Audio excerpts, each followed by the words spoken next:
uma pergunta. É correto formar um sistema fechado, chamando-o de companheirismo e desconsiderando todos quantos não fazem parte daquele sistema? Como se o companheirismo de Cristo limitasse-se a um grupo.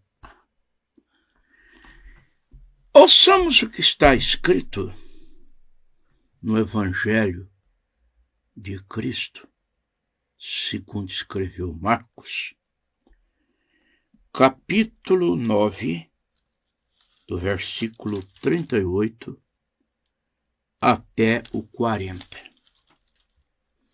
E João lhe respondeu, dizendo: Mestre, vimos um homem que em teu nome expulsava demônios, o qual não nos segue, o qual não vem em nossos encontros. E nós lhe proibimos. Não é o que eles estão fazendo? Procurando proibir o povo. Não ouçam os áudios dele, não.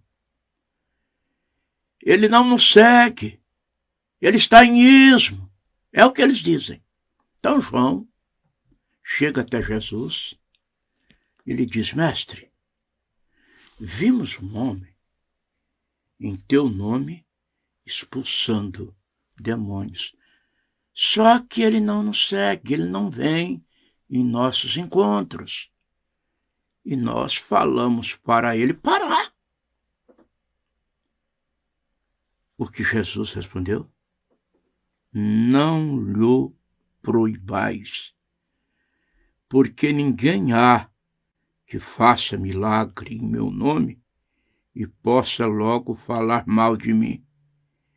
Porque quem não é contra nós é por nós.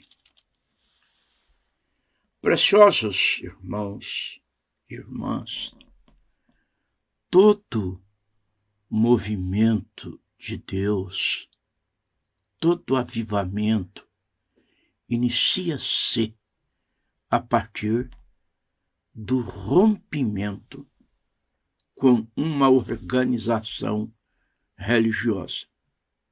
Exemplos históricos: Lutero rompeu com o catolicismo. John Wesley rompeu com o anglicanismo. Os pentecostais romperam com as velhas igrejas tradicionais. Irmão Branham rompeu com a Igreja Batista. Aqui no Brasil, infelizmente, criou-se um sistema. Esse sistema é em nome da mensagem.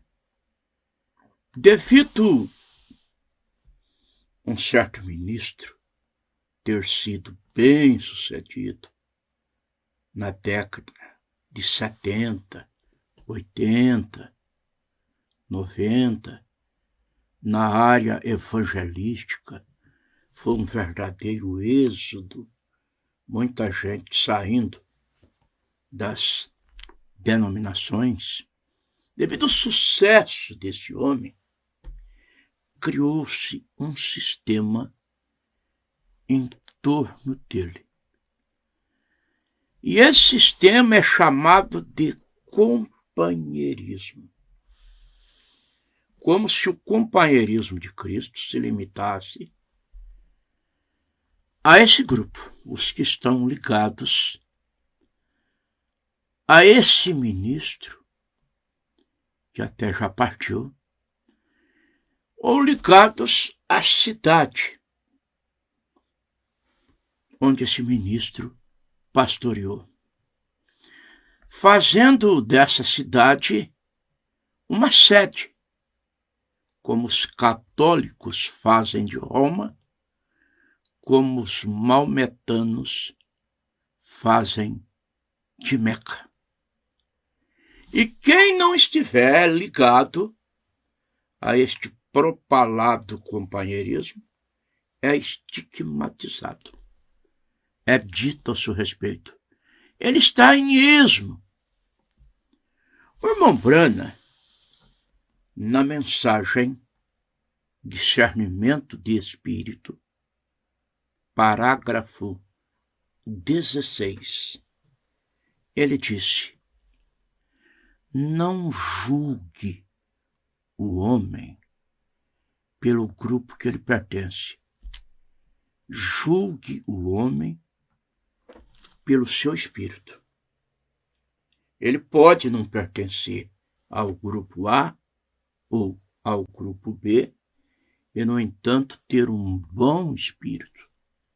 Está trabalhando para Jesus. Eu estava me lembrando quando Martinho Lutero se insurgiu contra o catolicismo, ele fixou 95 teses na porta da igreja, denunciando os erros do catolicismo. Eu vou mencionar 7 teses que seriam necessárias à praticidade das mesmas, para que este propalado companheirismo se descaracterizasse como denominação. Primeira tese: destruir todas as fichas cadastrais dos pastores.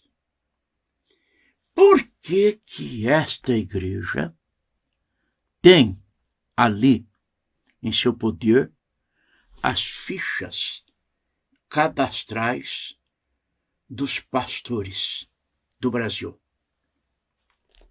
Dá uma conotação que tal igreja é uma matriz e que está no controle dos demais pastores.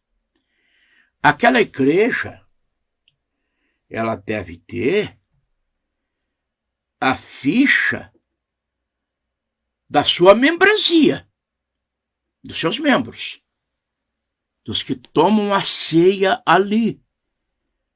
O endereço, o telefone, até porque alguém fica doente, precisa fazer uma visita àquele membro enfermo, então a igreja tem o controle da sua membresia. Mas aquela igreja ter as fichas cadastrais dos pastores do Brasil, o que é isso? É a igreja matriz, exercendo controle sobre outros pastores?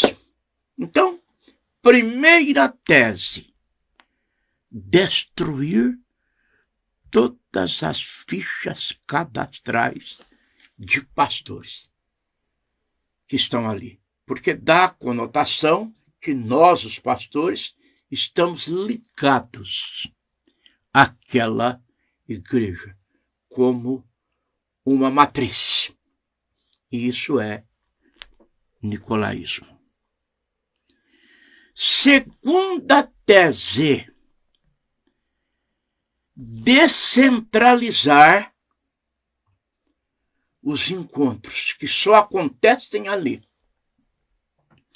Os encontros teriam que ser rodízio. Muitos pastores. Cada vez que houvesse um encontro, seria na igreja de um, outro encontro na igreja de outro. Há 3 encontros ao ano, cada encontro na igreja de um pastor, e fazendo rodízio. por que encontro só ali? Não dá a conotação que ali é uma igreja sede? Que ali é uma central?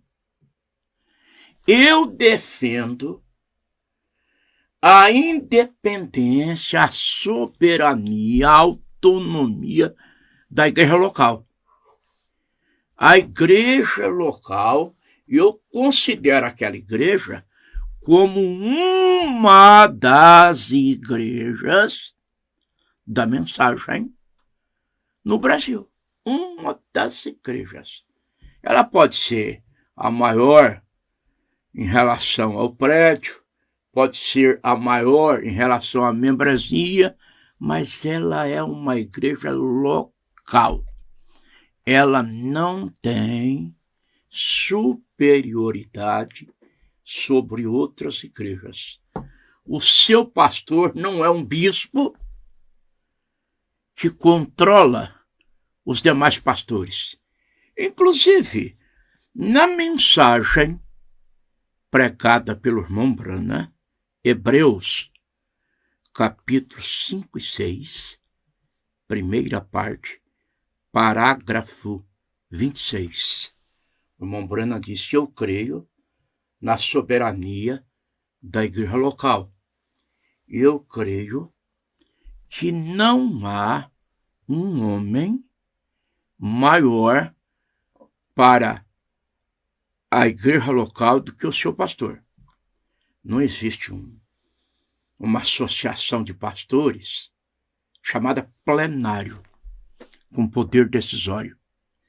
É o pastor local. Inclusive o irmão Branham disse assim: se aquele pastor tiver a direção de fazer algo, ele não tem que consultar a um bispo. Lembro-me uma vez, vejam que pergunta infantil, quando eu fui na África fazer um evangelismo, alguém me perguntou: você teve a aprovação do plenário de pastores para fazer essa campanha? Que disparate, que patifaria, que parvoíce. Eu respondi: meu querido, com todo respeito, essa pergunta tua é infantil. O que eu tenho para fazer campanha até fora do país me é o suficiente. É o que Jesus disse no Evangelho que escreveu Marcos, capítulo 16, versículo 15. Ide por todo mundo e pregar o Evangelho a toda criatura. Eu não dependo de plenário aprovado, de bispo autorizar. O grande Senhor Jesus Cristo, o bispo das nossas almas, o sumo pastor, me autorizou, me mandou ir por toda parte e pregar o Evangelho. Vamos continuar? Terceira tese: acabar com aquela mesa. Aquela mesa foi criada pelo ancião para blindá-lo, para protegê-lo. Aquela mesa é tendenciosa. O seu compromisso não é com os pastores, é com o ancião. Os componentes dela estão ali, como eu já disse, para blindar o ancião no tempo que o ancião estava com eles. E tudo indica que a mesa vai continuar. É o continuismo. Eles podem mudar até os homens por outros homens, mas a mesa continuará. Isso é uma maneira de amordaçar os demais pastores.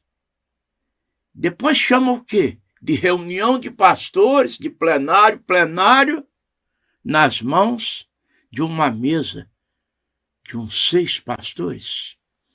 Todos têm direito igual. Todos têm direito igual. Eu vou repetir, todos têm direito igual. Vejo em Atos dos Apóstolos, capítulo 15. Ali houve uma reunião. Eu, sinceramente, eu não gosto desse termo plenário. Plenário de pastores. Eu digo reunião de pastores, assembleia de pastores, convenção de pastores. E ali em Atos 15, houve uma reunião.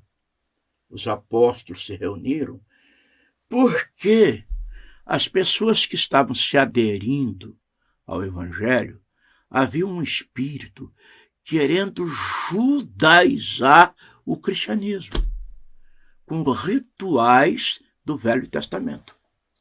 Então eles se reuniram, e lá a Escritura diz que houve entre eles não pequena contenda, ou seja, houve discussão.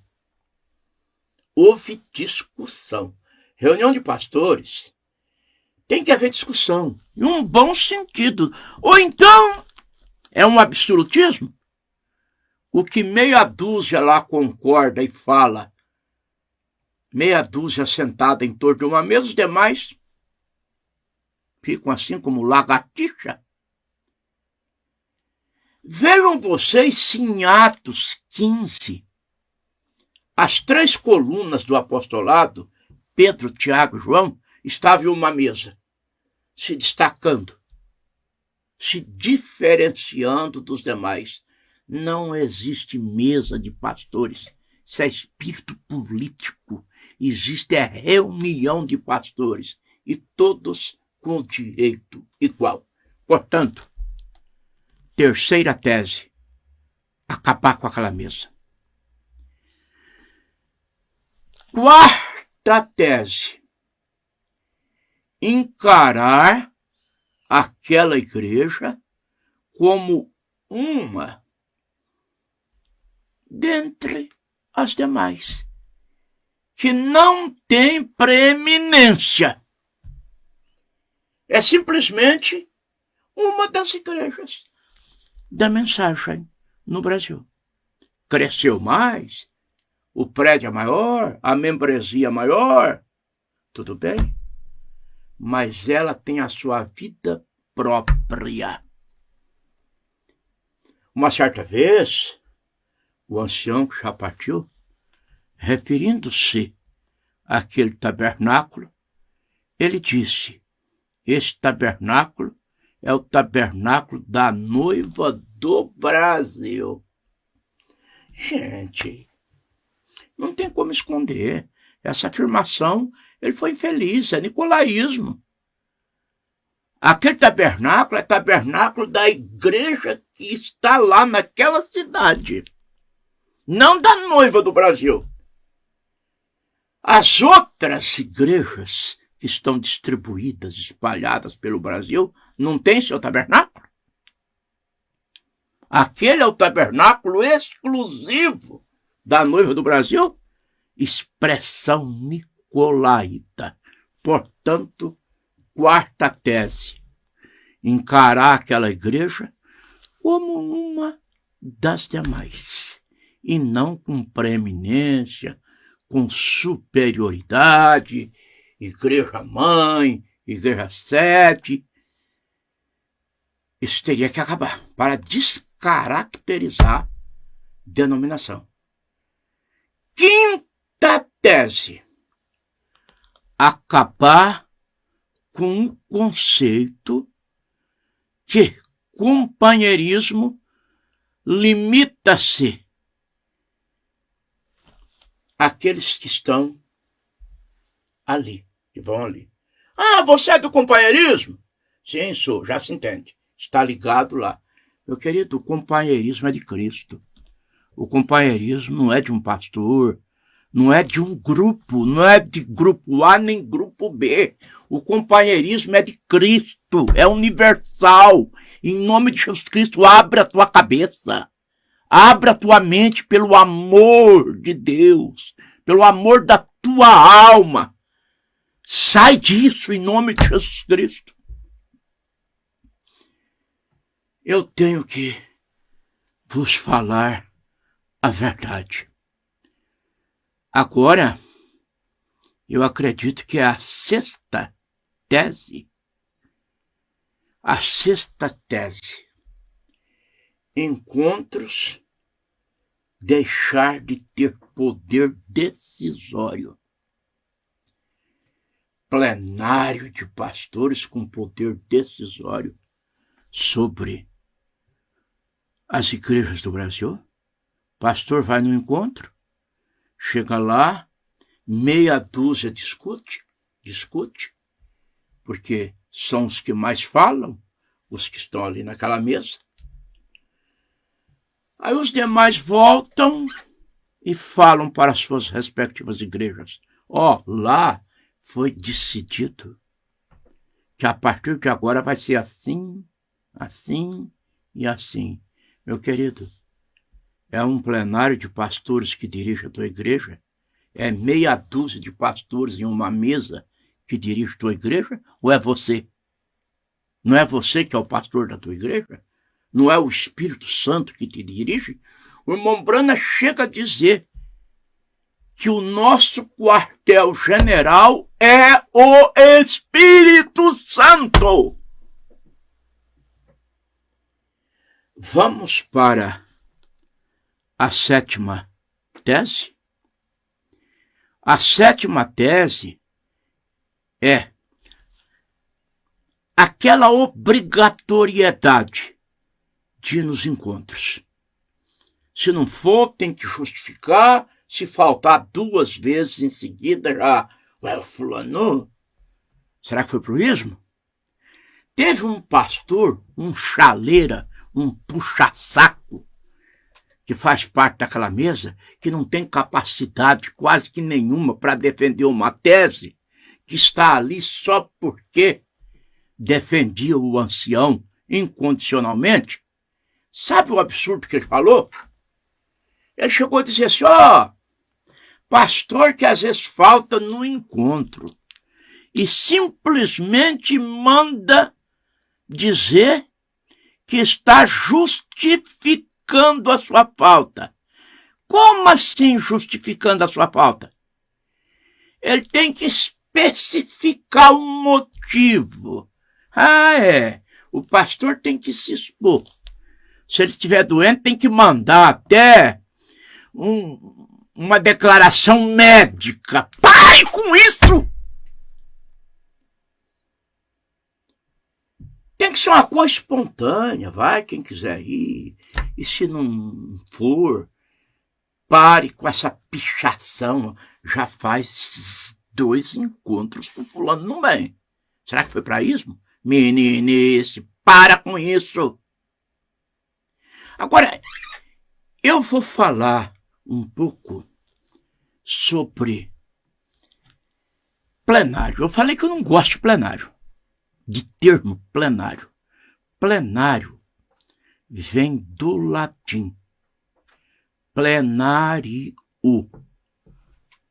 Plenário vem do latim.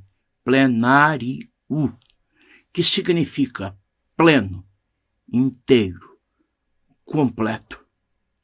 Deus não possui plenário de pastores.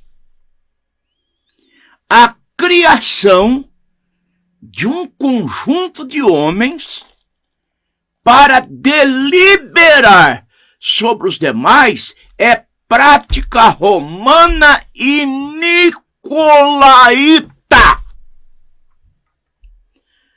Na mensagem pondo-nos ao lado de Jesus, o irmão Brana desejou que os pastores se reunissem para treinar os seus novatos, interagirem com perguntas e respostas. Ele não disse que haveria um plenário decisório, pleno, deliberativo sobre os outros. Isso é político. Eles herdaram isso da política e, na verdade, é uma política. O verdadeiro plenário, o verdadeiro plenário de Deus, a voz de Deus, é Efésios capítulo 4, versículo 11. O quíntuplo de Efésios. Apóstolos, profetas, pastores, evangelistas e mestres. Eu vos falei a verdade. Eu sei que há aqueles que vão se enfurecer ainda mais contra mim. Não tem problema. Eu estou cumprindo com aquilo que Deus me designou para cumprir. Há aqueles que me amam e continuarão me amando ainda mais. Aqueles que persistirem nesse sistema organizacional, minhas mãos estão lavadas. Deus abençoe a todos.